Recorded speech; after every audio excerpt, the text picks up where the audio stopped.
Hey everyone. So, are your Slack messages not syncing properly? Maybe you see messages on one device but not on another, or channels aren't updating in real time. Yeah, that can definitely be confusing, especially when you rely on Slack to stay updated with your team. In this video, I'll show you several ways to fix the Slack sync problem in 2026, and most of these fixes only take a few minutes. First, check your internet connection. Slack syncs messages in real time, so if your connection is slow or unstable, updates may not appear immediately. Next, refresh Slack. Sometimes the app just needs to reload to sync new messages and updates. Another quick fix is logging out of Slack and signing back in. This refreshes your account session and can restore message synchronization.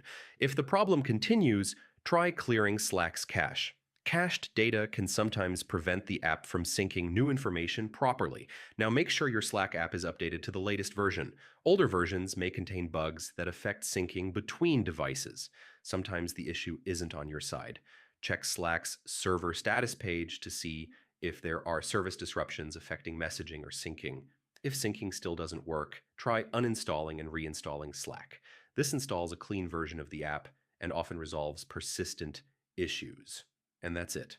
Most Slack syncing problems can be fixed by refreshing the app, clearing cache data, or updating Slack to the latest version. If this guide helped you, feel free to explore more quick troubleshooting tutorials on the channel. Thanks for watching, and I'll see you in the next video.